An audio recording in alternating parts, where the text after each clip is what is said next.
Swapnadeep Gurukul channel में आपका स्वागत है। मैं आपका मेंटर संदीप वैशंपायन। मैथ्स आज साइंस है ना साइंस क्लास 10th। इसमें हम लोग कर रहे हैं बैलेंसिंग ऑफ केमिकल इक्वेशन। आज इसमें हम देखेंगे टेबल कैसे बनाते हैं और बैलेंसिंग भी थोड़ी सी समझ लेंगे।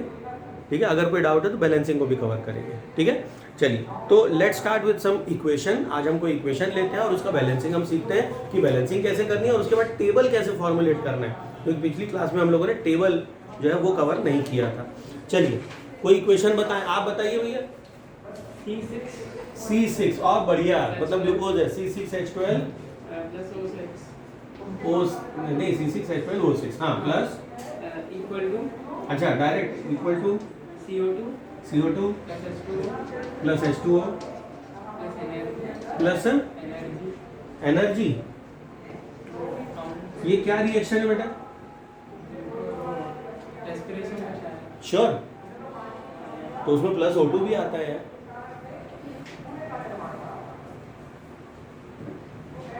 Be attentive. ठीक है, अगर रेस्पिरेशन है तो बनी बात है, आप सांस ले रहे हैं। ये ग्लूकोज कहाँ रहेगा? आपके खून में। ग्लूकोज कहाँ होता है? थोड़ा सा अपन सोचे ना इसके बारे में, कैसे होता है ये रिएक्शन, कैसे होती है। जब हम सांस लेते हैं तो हम एयर अंदर लेते हैं। एयर मतलब वही, अभी किसी ने सवाल पूछा था क्लास में कि एयर है, एयर मतलब क्या, तो मैंने ऑक्सीजन लिख दिया था, है ना। क्यों लिखा था ऑक्सीजन? क्योंकि अभी भी मैं बात करूंगा, वी आर इनहेलिंग एयर, हम सांस ले रहे हैं। अब सांस लेते समय एयर लिया मतलब बेसिकली क्या हुआ? ऑक्सीजन। तो यहाँ पर आएगा plus O2 gives carbon dioxide water and energy. अब ये रिएक्शन पूरी हुई। ठीक है, चलिए अब देख लें इसको बैलेंस कैसे करना है। कार्बन यहाँ पर 6 है, यहाँ पर 1 है, बहुत सरल भैया। यहाँ पर मैं 6 लिख दूं, ठीक है, कार्बन 6 हो गए, ठीक है। हाइड्रोजन यहाँ पर कितने हैं? 12, थोड़ा ठीक से लिख दें 12, इधर 12 इधर 2, ठीक नहीं है तो इधर मैं 6 लिख दूँ। लो भैया, हाइड्रोजन भी बैलेंस हो गया। अब हाइड्रोजन किया है तो एक बार कार्बन देख लेते हैं कहीं डिस्टर्ब तो नहीं हुआ। चूंकि ये पूरा अलग कंपाउंड है, इसमें कार्बन का कोई इन्वॉल्वमेंट नहीं है, इसलिए कार्बन बैलेंस्ड है। फिर भी अपन देख लेते हैं, इधर 6 इधर 6, हाइड्रोजन इधर 2 है, इधर 12 इधर 12, बिल्कुल ठीक है। अब ऑक्सीजन की तरफ आते हैं। यहाँ पर कितना है? 6 और 2 8, ठीक है। और यहाँ पर देख लो, ये हो जाएंगे 6 दूनी 12 और 6 प्लस 6 कितने हुए? 18, ठीक है। अब ये 18 हुए तो क्या कर ले? 18 को बढ़ाना है। 18 क्या करने हैं? 18 टोटल मॉलिक्यूल्स करने। इसकी तरफ ध्यान दो मैं क्या कह रहा हूँ। 18 टोटल मॉलिक्यूल्स चाहिए, 18। यहाँ पर 6 तो हैं, तो 18 में से 6 को आप दिमाग से निकाल दीजिए। कितने बचे? 12। कितने बचे? 12। मतलब यहाँ पर मुझे इसको अगर 2 मिनट के लिए मैं भूल जाऊँ तो 12 मुझे चाहिए। लेकिन 12 में अगर आप ध्यान से देखें तो यहाँ पर एक तो है, एक मॉलिक्यूल है, ठीक है। मतलब मुझे कितने मॉलिक्यूल्स और चाहिए? 5 मॉलिक्यूल्स और चाहिए। तो 5 + 1 6। अगर मैं यहाँ पर 6 लिख दूँ तो मेरा काम हो जाएगा। 6 2 12, 12 आ गए और ये 6 18, ये 18। ये बात समझ में आई नहीं आई? एक बार फिर से बताएं। चलिए एक बार फिर से लिखते हैं, थोड़ा दूर दूर लिख देता हूँ मैं। ओके, तो रिएक्शन क्या थी? Respiration C6H12O6 plus O2 gives CO2 plus H2O। Balancing में एनर्जी का कोई काम नहीं है, बाद में लिख देना, ठीक है। चलिए कार्बन यहाँ पर कितने हैं? 6। इसको बैलेंस करने के लिए यहाँ 6 करना पड़ेगा। I am writing 6 here, okay ठीक। हाइड्रोजन यहाँ पर 12 है लेकिन यहाँ पर 2 है, तो क्या कर लें, इधर 6 लगा दूँ तो 6 2 12 हो जाएगा। ओके, अब आते हैं ऑक्सीजन पे। यहाँ पर है 6, यहाँ पर है 2, 6 और 2। कभी भी ऐसे कंपाउंड में आप हाथ मत लगाइए जिसमें ऑक्सीजन और भी किसी के साथ जुड़ा है। अगर मैं यहाँ पर 12 बनाने गया तो 6 दूनी 12 करने के लिए अगर मैं यहाँ पर 2 भी लिख दूँ तो मरण है, कार्बन और हाइड्रोजन इम्बैलेंस हो जाएंगे। ये बात समझ में आई सबके? एकदम पक्का, ठीक है। तो ऐसे इसमें हाथ नहीं लगाना। आपको किसको हाथ लगाना है? ये वाले ऑक्सीजन को, क्योंकि ये अकेला है। जब अकेले ऑक्सीजन की बात आ रही है तो आप अकेले ऑक्सीजन पर काम करिए, इस पर ना करें, ठीक है। क्या बताया मैंने? देखो 6 2 12 प्लस 6 6 और ये 12 और 6 हो गए 18। अब आपको चाहिए 18, इधर भी 18।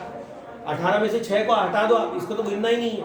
तो 18 में से 6 गए तो कितने बचे? 12। मतलब इसको आपको 12 बनाना है। ये बात समझ में आई नहीं है? नहीं तो अपन क्या सोचते हैं, तो इधर 6 इधर 2, इसको बढ़ा देता हूँ जल्दी से बढ़ जाएगा। अरे मरण है, जल्दी से बढ़ाने के चक्कर में आपने इसमें खाली 2 लगाया, बस मैंने 2 ही लगाया था सर। अरे वो 2 लगाते ही कार्बन कितना हो गया? 12। हाइड्रोजन कितना हो गया? 24। मरण। ठीक है, इसलिए आपको ये इंटेलिजेंटली काम करना है कि आपको किस पर नंबर बढ़ाना चाहिए। मैंने यहाँ पर लगाया, जैसे ही 6 लगाया देखो सब बैलेंस हो गया। एक बार करके देख लेते हैं। Carbon 6, carbon 6, hydrogen 12, hydrogen 12, oxygen 6 और 6 दूनी 12, 18। इधर पे ये 18 हम पहले ही कैलकुलेट कर चुके हैं। पूरी कहानी समझ में? ठीक है। अच्छा, अब बात आती है कि जब हमने इसको बैलेंस कर चुके हैं तो इसका एक टेबल बनाना होता है हमें, जो हमारे फाइनल एग्जाम में आपको लिखना है। ठीक है। अच्छा, एक बात और, आपके स्कूलों में भी बताया गया होगा टेबल बनाना। तो अगर आपको स्कूल में बताया है तो आपको जो फॉर्मेट बोला है उस फॉर्मेट में आप स्कूल में बनाएंगे, लेकिन बोर्ड परीक्षा में कैसे बनाना है वो मैं आपको सिखा रहा हूँ। ठीक है। तो इसका उपयोग कहाँ करेंगे? जब से हम सैंपल पेपर उठाना शुरू करेंगे, मॉक टेस्ट चालू करेंगे, तब से। ये दिवाली के बाद होगा, तो मोस्ट प्रोबेबली बाय दिवाली अपना कोर्स कंप्लीट हो जाएगा। उसके बाद हम लोग मॉक टेस्ट वगैरह शुरू करेंगे। ठीक है, तब ऐसे ही करना है। तो करेंगे क्या, आप टेबल लिखेंगे यहाँ पर रिएक्टेंट्स, यहाँ पर आएगा प्रोडक्ट, फिर इधर लिखेंगे इनिशियल और यहाँ लिखेंगे आप फाइनल। फाइनल या बैलेंस्ड, इधर अनबैलेंस्ड एंड बैलेंस्ड। ठीक है, तो इनिशियल फाइनल या इनिशियल एंड बैलेंस्ड ऐसा लिख सकते हैं। तो फाइनल की जगह आप बैलेंस्ड भी लिख सकते हैं। ओके, तो मैं स्लैश करके BL लिख देता हूँ, समझ जाना है, बैलेंस लिखना है यहाँ पर कुछ भी। ठीक है। अच्छा, अब यहाँ पर हम रिएक्टेंट्स की बात करते हैं। रिएक्टेंट कौन है? पहले तो कार्बन, हाइड्रोजन, ऑक्सीजन, 3 चीजें हैं।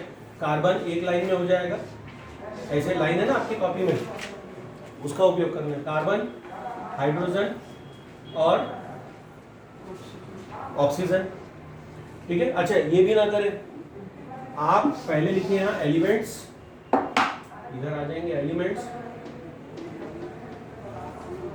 एलिमेंट्स। तो ऐसे ही करो यार, टेबल अलग कर दो। चलो, एलिमेंट्स,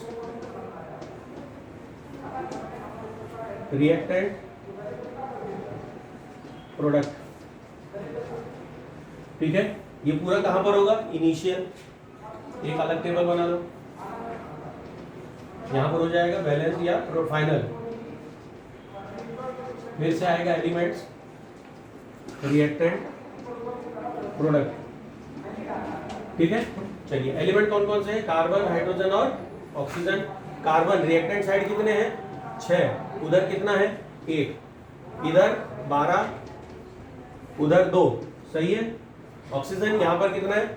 6 और 2 8। ये बात समझ में? ओरिजिनली 6 और 2 8। प्रोडक्ट में कितने हैं? 2 और 1 3, राइट। अब इसको बैलेंस करना है। बैलेंस करने के बाद फाइनल आंसर क्या है, बस उतना लिखना है। ठीक है, सीधा लिखेंगे। एलिमेंट कौन कौन से हैं? Carbon, hydrogen and oxygen. Carbon, अब यहाँ पर कितने हैं? 6, यहाँ पर कितने हैं?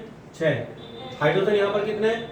12, इधर कितने हैं? 12, और ऑक्सीजन यहाँ पर कितने हैं? 18, यहाँ पर कितने? 18। बस कहानी खत्म। इतना सा टेबल बनाना है आपको। ठीक है। हाँ, अगर आपको और सुंदर दिखाना है तो स्केल और पेंसिल का कमाल कर सकते हैं, लेकिन पेंसिल शायद अलाउड नहीं है, थोड़ा देख लेना है ना। आपको जब एडमिट कार्ड मिलेगा उसमें सारी इन्फॉर्मेशन लिखी होगी कि पेंसिल का उपयोग करना है नहीं करना है। जनरली आपको बॉल पेन का उपयोग करना होता है, ब्लू एंड ब्लैक। ठीक है, तो थोड़ा सा आप इसको देखिए। हाँ बोलिए। पूरा पेन से होगा बेटा, डायग्राम पेंसिल, पेंसिल नहीं यूज करनी है, नो पेंसिल। बेटा अगर आप पेंसिल से बनाते हैं ना तो मिट जाने की संभावना रहती है, फेड हो जाता है। कॉपियाँ रखी रहती है, इधर से उधर ट्रांसफर होती है, तो पेपर आपस में घिसते हैं, तो धीरे धीरे रब होते होते फेड हो जाता है, मिट जाता है। तो पेंसिल का उपयोग अवॉइड करना है, आपको पेंसिल का इस्तेमाल नहीं करना है। ठीक है। तो अगर आप बायो के भी कोई डायग्राम बनाते हैं तो आपको वो पेन से बनाना है। एंड बॉल पेन, वो भी ट्रांसपेरेंट वाला।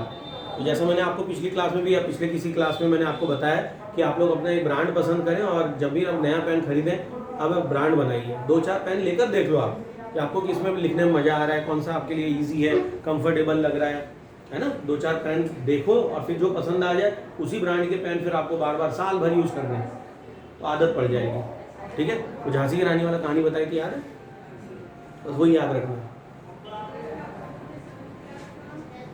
क्या बताया था मैंने? एक कविता थी ना, झांसी की रानी, अड़ा घोड़ा नया घोड़ा था। तो अगर घोड़ा नया रहेगा तो वो कूद नहीं पाए, फिर वहीं पर घोड़ा बेचारा, घोड़ा मर गया, तो कहानी खत्म हो गई, है ना। आया समझ में? तो एग्जाम में हमें वो नया घोड़ा लेकर नहीं जाना है कि आज तो सर मैं ट्रांसपेरेंट बोला था तो मैं ट्रांसपेरेंट लेके गया, लेकिन वहाँ दिक्कत हो गई, या तो पेन लीक कर रहा था या पेन लिख नहीं रहा था, कुछ भी हो जाएगा वहाँ, क्या मालूम। तो इसलिए अपना ब्रांड बनाइए, उसकी आदत है। ओके ठीक, टेबल समझ में आ गया? क्लियर है कि इस पर और व्याख्या करनी है? बोलो। प्रोडक्ट समझ में नहीं है? ये रिएक्टेंट है बेटा, ये प्रोडक्ट है। इतने पार्ट को अपन रिएक्टेंट कहते हैं, इसको प्रोडक्ट कहते हैं। तो प्रोडक्ट साइड में कौन कौन है? देखो कार्बन है, ऑक्सीजन है, हाइड्रोजन इधर भी है, ये कार्बन हाइड्रोजन ऑक्सीजन उधर भी है, लेकिन वहाँ की गिनती देखनी है। इनिशियल भी ये 6 और ये 6 नहीं लिखा था, तो गिनो कितने हैं? कार्बन 1 है, एक लिख दिया, हाइड्रोजन 2 है, 2 लिखा, ऑक्सीजन 2 और 1 3 है, ये 3 लिखा। ओरिजिनल, फिर आपने उसको बैलेंस किया। ठीक है, अगर कंफ्यूजन होता है ना तो ओरिजिनल वाला आप पहले लिख दो टेबल। ओके, फिर बैलेंस करो, उसके लिए जगह छोड़ दो कि बैलेंस करना है हमें, फिर बैलेंस करके फिर फाइनल वाला लिख देना। आगे समझ में? तो हमने क्या किया, इसको बैलेंस, इधर 6 इधर 6, अब गिन लो। तो अब कार्बन इधर कितने हो गए? ये 6, ये लिख दिया। हाइड्रोजन कितने? Next is hydrogen element. Hydrogen कितने प्रोडक्ट में? 2 दूनी 6 दूनी 12, ये आ गए 12। ऑक्सीजन 6 दूनी 12 और 6 18, यहाँ भी 18, यहाँ भी 18, ये हो गया बैलेंस। ऐसे आपको दिखाना है। ठीक है, हाँ बोलिए। अगर मैं एल्शियम वगैरह ले रहे तो उस टेबल में लिखना नहीं है? कोई आवश्यक नहीं है, बिल्कुल नहीं, ये लिख दिया बस, कहानी खत्म, ये आपका टेबल बन गया। ठीक है ना, आपको जो बताया मैंने, आपको क्या बोला बेटा अभी, कि टीचर ने जैसा बताया आप एग्जाम में वो करिए, स्कूल वाले फाइनल एग्जाम में ये करेंगे। ठीक है, क्लियर? क्या होता है बेटा, अपन वहाँ एग्जाम में एलसीएम वगैरह लिखेंगे ना, तो अपन उसमें घचर पचर करेंगे टेबल में। टेबल अच्छा उसको मानते हैं जिसमें 1 डिजिट लिखी हो, मतलब 1 नंबर लिखा हो। डिजिट मतलब आप कहेंगे सर 12 लिखा है आपने, 2 डिजिट है, मतलब 1 नंबर लिखा हो। इसमें अगर आपने कॉम्प्लिकेट कर दिया इसको कि this into this is equal to this, अरे फिर मरण है। अपने को लिखना कैसे है, साफ सुथरा, है ना। एग्जामिनर को टेंशन नहीं आना चाहिए इसने किया क्या, जहाँ एग्जामिनर दिमाग लगाया आपके नंबर कटे, समझ लो, समझ गए? ऐसा लिखो कि दिमाग नहीं लगाना पड़े, एकदम सुंदर अक्षरों में बढ़िया से। ठीक है, समझ में आई बात? क्लियर? ध्यान दो भैया, अभी भी इम्प्रूवमेंट अभी बाकी है ना, कर लेना। ठीक है, चलिए थोड़ा बड़ा लिखना शुरू करो। ओके, हाँ, ये समझ में आ गया पक्का? तो इसको मैं क्लोज करूँ टॉपिक को, टेबल बनाना समझ गए, कोई और एग्जाम्पल की आवश्यकता तो नहीं है? श्योर? हाँ बोलिए। एलिमेंट का नाम पूछना था, क्या बोलिए? हाँ बोलिए। CH4 ये एलिमेंट नहीं है, कंपाउंड है, पहली बात। ठीक है, और क्लास में जागरूक अवस्था में रहना है बेटा। फिर वही बात हो रही है कि आप बार बार क्वेश्चन पूछ रहे हैं जो एक बार क्लास में पढ़ा दिया है ना। जब मैं आप लोगों को कंबशन पढ़ा रहा था तब मैंने इसके नोट दिए थे, आपके नोट्स बने हुए हैं। कंबशन सेक्शन खोलिए, कंबशन खोलिए,